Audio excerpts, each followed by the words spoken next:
La réalité est que je peux avoir beaucoup de pensées dans ma tête, mais vous êtes capable de les entendre. Est-ce que vous avez essayé ça? Est-ce que vous avez déjà essayé ça avec quelqu'un? C'est intéressant de l'expérimenter avec quelqu'un. Là, c'est une bonne expérience que vous pouvez faire. Donc, vous êtes là, et une personne que vous ne connaissez pas vraiment est assise à côté de vous ou est debout à côté de vous, et juste vous vous autorisez à ressentir vos propres pensées et penser vos pensées et n'avoir qu'une seule pensée tout le temps, tout le temps, tout le temps la même. Quand ça se passe, il y a de l'énergie qui sort de vous que n'importe quelle personne qui est assez sensible peut l'attraper, le recevoir. Ils peuvent vraiment sentir la pensée que vous aviez et l'interpréter dans des mots et des langages et exprimer votre pensée. C'est intéressant de l'expérimenter. Une chose qui est plus facile à faire, si vous y pensez, c'est quand une personne a un feeling pour, pour vous. C'est plus facile de ressentir le feeling d'une personne que de ressentir les pensées que cette personne a pour vous. Donc ça vous montre que votre âme est vraiment capable de recevoir pas plus plus des pensées, mais plus des sentiments, un feeling. Elle est calibrée pour que vous puissiez ressentir les sentiments des gens, le feeling. Si vous pensez que votre âme est votre cœur, si on y pense, vous devez d'abord le ressentir avant qu'il sorte de vous. Donc on appelle ça l'âme. Quand j'ai un sentiment en moi, dans mon cœur, qui va vers une autre personne, souvent ce sentiment, c'est écrit sur ma tête.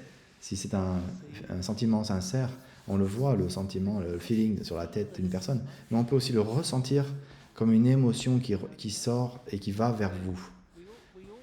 Vous avez remarqué ça? On est assez bon à ça quand quelqu'un est en colère contre nous. La plupart d'entre nous, on peut interpréter la colère de façon assez précise quand ça vient sur nous. Mais il y a d'autres émotions, on n'est pas tellement sensible.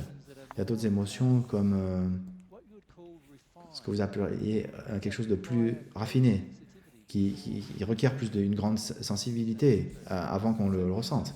Quand quelqu'un a de la honte, par exemple, est-ce que vous le remarquez? Des fois, c'est très fort, la honte. Mais si ce n'est pas très fort qu'ils ont, vous n'allez même pas le remarquer quand ils vous parlent avec vous. Et si je suis complètement bloqué en moi de toute honte que j'ai, est-ce que vous pouvez voir que ça peut me bloquer une autre personne peut avoir l'expérience de la honte en elle? Et du coup, je suis moins sensible à ce sentiment de honte qu'ils ressentent. Mais dans une partie incluant dans la discussion, si j'ai un sentiment qui sort de mon cœur, appelons ça notre cœur, l'âme, si ce sentiment est très fort, c'est assez facile pour la plupart des gens, ils peuvent le ressentir qui sont autour de moi. Toute personne qui me voit ou qui se connecte avec moi de n'importe quelle façon va sûrement le ressentir, l'émotion. Maintenant, la plupart des gens, nous attendons que nous utilisons notre vue avant que nos feelings, nos sentiments soient interrogés. Vous regardez quelqu'un et après vous dites ah tiens, pourquoi cette personne a cette sensation là, et cette personne envoie quelque chose que j'aime ou que j'aime pas, et cette personne, vous le ressentez directement. Ce genre d'expérience que vous avez vu, ça, où on vous regarde par exemple, vous sentez que quelqu'un est en train de vous regarder et tout d'un coup vous faites le contact avec les yeux. Et maintenant, vous savez le sentiment que cette personne projette sur vous. Des fois, ça peut nous faire plaisir, ou des fois, c'est pas très plaisant. Mais nous sommes maintenant engagés avec la personne. Mais évidemment, il fait sens que nous sommes très sensibles en regard à notre âme, que nous sommes capables de ressentir des sentiments et des feelings et des émotions qui sont projetées à nous en particulier, sur nous en particulier. Mais aussi, cette méthode de communication que nous avons, évidemment, elle est aussi très puissante. Parce que si vous y pensez, si une personne dit juste des mots, verbalise des mots à nous et qu'ils rentrent dans l'atmosphère et qu'ils sont comprimés dans des ondes comprimées et qu'ils arrivent à notre oreille.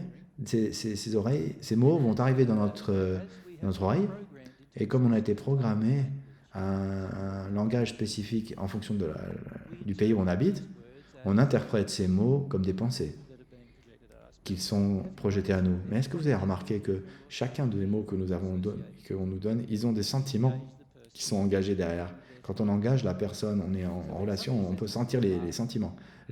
Quelqu'un vous dit vous êtes un idiot, un bâtard. Si il rigole et qu'il vous aime en même temps, souvent en Australie c'est ça. On appelle les gens d'une certaine façon, mais en fait on est gentil avec eux. On interprète plutôt le feeling que leurs mots. Hein, c'est ce que nous faisons, n'est-ce pas? Du coup, les mots, ils ont moins d'importance que le sentiment qui est derrière. Mais si quelqu'un vous dit vous êtes un bâtard et qu'il a toute cette rage, toute cette colère, une émotion en colère, et maintenant vous interprétez les mots d'une façon différente, n'est-ce pas? Parce que toute l'émotion que vous ressentez qui est derrière, avec les mots qui ont été dits.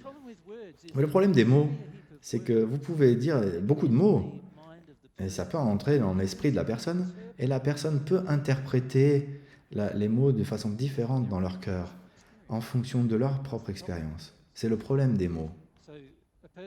Une personne peut essayer de vous donner des mots, ceci et ceci, sans avoir donné d'émotions négatives, mais vous pouvez avoir des associations, quelque chose qui vous est arrivé dans votre enfance et qui engage, qui crée des émotions négatives en moi et qui fait que je l'interprète d'une façon complètement différente que ce que voulait dire initialement la personne.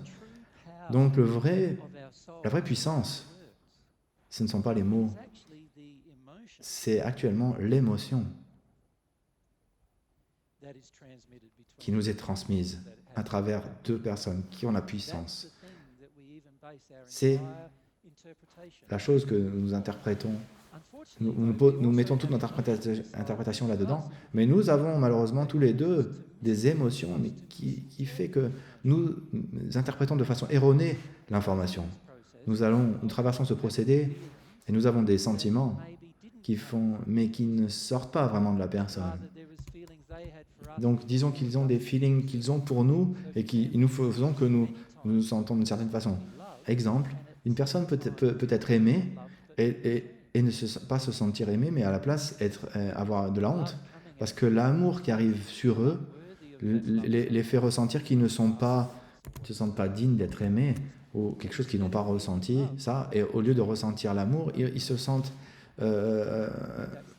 honteux ou ils ne se sentent pas dignes de recevoir ça, cet amour. Si on peut résumer ce qui se passe dans l'âme. Dans l'âme, donc à l'intérieur de mon âme, il y a des émotions que je vais interpréter. Et cette émotion va inclure aussi des désirs, des passions, des souhaits, des désirs.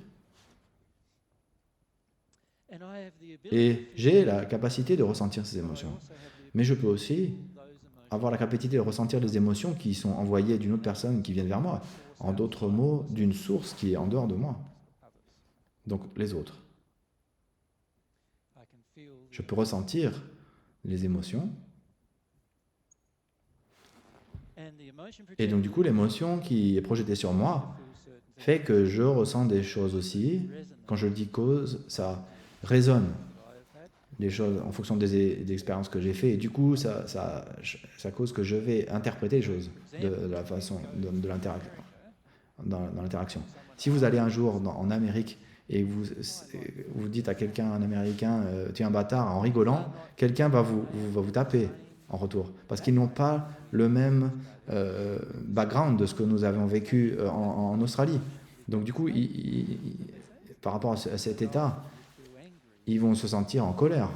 Au lieu d'être juste de rigoler avec vous et rigoler ensemble. Ils vont le prendre mal. Mais si notre relation avec Dieu est telle que ça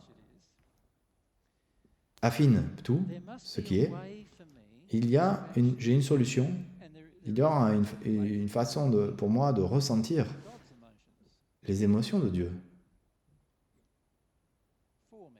pour moi, que Dieu a pour moi. Ça fait sens? Si moi je peux ressentir votre émotion et que vous pouvez ressentir mon émotion, ça fait sens que Dieu peut sentir nos deux émotions, n'est-ce pas? Mais il y a aussi, Dieu a des émotions qui sortent de Dieu et qui arrivent à nous et que nous pouvons sentir.